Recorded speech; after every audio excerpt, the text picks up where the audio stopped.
Prabowo itu tinggi sekali. Sementara swing votersnya Mas Anies itu kecil. Artinya begini, swing voters itu adalah kelompok masyarakat yang pilihannya masih bisa berubah. Masih bisa mereka mengganti pilihan dari tadinya Ganjar atau Prabowo bisa jadi ke Anies. Nah ini besar sekali swing voters ini. Inilah yang ditakutkan oleh para pendukung di kelompok peringkat 1 dan peringkat 2, artinya pendukungnya Pak Prabowo atau kelompok pendukungnya Mas Ganjar ini ketakutannya karena swing votersnya atau masyarakat pemilik suara masih bisa berubah. Saya kebetulan anggota Majelis Syuro, pada periode yang lalu tuh udah tinggal titik tapi masih ada koma katanya. Jadi komanya ini lagi nyari momentum yang pas. Yang pertama, hubungan PKS sama Mas Anies jauh sekali ya. Kita partai pendukung ketika bareng Gerindra di DKI, hubungan 5 tahun di DKI produktif dan sangat mutualisme simbiosisnya bagus. Tinggal memang ada banyak skenario contohnya gini, apa mau deklarasi presiden dulu, wakil presidennya nanti 30 hari sebelum pendaftaran, atau mau sekaligus deklarasi bareng. Nah itu semua termasuk yang jadi kajian, dan insya Allah makin matang, pertimbangan makin baik, karena kita ingin ketika Anies maju bukan sekedar maju tapi maju untuk menang. Nah termasuk tadi, kalau menurut saya kisah-kisah cerita di Aceh dan tempat-tempat lain yang quote and unquote penjagalan itu blessing in disguise. Ronaldo tuh pernah bilang, Ronaldo tuh followernya tuh, dia bilang salah satu yang buat saya besar itu hater saya.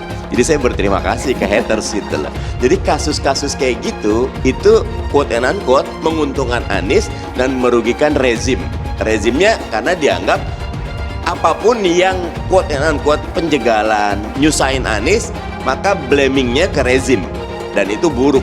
Dan karena itu makin Anies dijegal makin berkibar. Itu disesalkan dan sangat memprihatinkan ada gelagat dan gejala ya, praktek politik yang tidak positif atau negatif ya, dan bahkan bersifat dekonstruktif, merusak, yaitu politik penjagalan yang tidak siap bersaing dan bertanding secara fair, secara positif dan konstruktif. Atau dalam bahasa agama Islam, berfasabiqul khairat. Saya kira itu yang kita inginkan, supaya ada semacam sinyal. Mau berantakan boleh, tapi jangan berantakan itu memberantakan demokrasi kan. Kan persaingan dua individu, yaitu Surya Paloh dan Jokowi, kan udah terlalu lama persaingan itu. Dan persaingan itu kemudian dipicu oleh Surya Paloh secara, bukan nekat sebetulnya, secara lantang mencalonkan Anies dengan kalkulasi, juga kalkulasi pragmatis sebetulnya kan. Kan Anies itu dimunculkan oleh Nasdem karena menganggap Anies adalah lokomotif yang akan narik gerbong elektabilitas Nasdem, dengan alasan bahwa Anies sebaiknya diucapkan atau dipromosikan sekarang sebelum dia ditangkap KPK. Kan itu pikirannya begitu di publik minimal. Tapi sekali lagi kita tahu bahwa Nasdem akhirnya nggak ada kader juga, sehingga mesti ambil Anies tuh. Walaupun ada kaitannya bahwa Anies adalah Nasdem, LSM nanya Nasdem segala macam. Tapi politik selalu kita lihat momentum. Mungkin Surya Paloh berpikir, wah momentumnya memang kecepatan waktu itu, sehingga Pak Jokowi tersinggung tuh. Tapi itu memang hitungannya pada waktu itu, bahwa kalau Anies nggak diucapkan oleh Nasdem nggak akan ada kontroversi. Kalau ada kontroversi, itu artinya ada percakapan politik lanjut. Bagi Pak Jokowi lain lagi, Anda kan menteri saya, ngapain tiba-tiba bikin heboh dengan calonin Anies, padahal Anies adalah sosok yang relatif tidak disukai oleh istana. Nah itu sebetulnya, tapi itu udah jadi kan, Anies sudah jadi fakta, dan persaingan antara wataknya Jokowi dan wataknya Surya Paloh juga udah jadi fakta.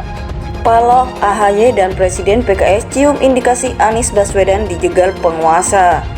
Dikutip dari Kompas.com Jakarta, Sekretaris Jenderal Sekjen Partai Demokrat Teuku Rifki Harsha membongkar isi pembicaraan antara para pimpinan partai pengusung bakal capres Anies Baswedan, yakni Nasdem, Demokrat, dan PKS di Pulau Kaliaga, Kepulauan Seribu. Rifki menjelaskan para elit dari Koalisi Perubahan untuk Persatuan KPP itu membahas mengenai adanya upaya penguasa dalam menjegal Anies maju ke Pilpres 2024. Adapun Ketua Umum Partai Nasdem Surya Paloh, Ketua Umum Demokrat Agus Harimurti Yudhoyono (AHY) dan Presiden PKS Ahmad Saihu hadir dalam pertemuan di Pulau Pribadi Surya Paloh tersebut. Adanya indikasi upaya penguasa akan melakukan segala cara untuk membuat baca pres Anies Rashid Baswedan tidak berlayar, ujar Rifki saat dimintai konfirmasi Rabu 31 Mei 2023. Rifki menjelaskan, pihaknya juga mencium para penguasa berupaya mengganggu 3 partai yang kini mendukung Anies dengan segala cara dan sumber daya. Meski demikian, Rifki menegaskan Koalisi Perubahan untuk Persatuan akan tetap solid untuk membuat Anies maju ke Pilpres 2024. Adanya kenyataan dan satu tekad yang solid dari Koalisi Perubahan untuk Persatuan bahwa untuk memperjuangkan aspirasi masyarakat yang ingin perubahan agar kehidupannya lebih sejahtera, lebih aman, lebih memiliki kebebasan dalam berdemokrasi dan utamanya memiliki keadilan yang sama di mata hukum, tutur dia. Maka Koalisi Perubahan ini harus berusaha untuk membuat Anies Rashid Baswedan berlayar, sambung Rifki. Dia mengatakan mereka akan menempuh cara-cara yang sesuai dengan konstitusional dengan mengusung Anies sebagai Capres 2024. Selain itu, kata dia, cara-cara tersebut juga harus sesuai dengan hukum dan berlandaskan pada ideologi Pancasila, Undang-Undang 1945 dan NKRI. Sebelumnya, Ketua DPP Partai Nasdem Taufik Basari atau Tobas menyebutkan bahwa pertemuan partai politik pengusung Anies Baswedan sebagai bakal calon presiden Capres di Kepulauan Seribu turut membahas soal calon wakil presiden. Tobas mengatakan, Partai Politik Koalisi Perubahan untuk Persatuan KPP menyerahkan sepenuhnya pada Anies terkait waktu deklarasi Cawapres. Yang jelas kita memang sepakat untuk menyerahkan kepada Pak Anies. Nanti kita tinggal tunggu ya dari Pak Anies kapan akan menyampaikan, kata Tobas di Kompleks Parlemen Senayan, Jakarta, Rabu 31 Mei 2023.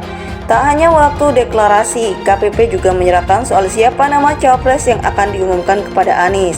Menurut dia, hal ini dilakukan KPP sebagai bentuk penghargaan pada Anies yang sudah didukung menjadi bakal Capres pada Pilpres 2024. Beliaulah yang nanti akan menyampaikan kepada publik, rencananya seperti itu, ujar Tobas. Lebih lanjut, Tobas tak menjawab apakah ada 3 nama yang akan diumumkan Anies sebagai Cawapres. 3 nama yang dimaksud adalah Ketua Umum Partai Demokrat Agus Harimurti Yudhoyono (AHY), Gubernur Jawa Timur Khofifah Indar Parawansa, dan mantan Gubernur Jawa Barat Ahmad Heriawan. Nanti pada saatnya Pak Anies tentu akan menyampaikan. Jadi karena kita sudah serahkan kepada Pak Anies, tentu tergantung penyampaian oleh Pak Anies. Seperti apa dan bagaimana penyampaiannya, kapan serta siapanya kita serahkan sepenuhnya kepada Pak Anies, tutur anggota Komisi 3 DPR ini.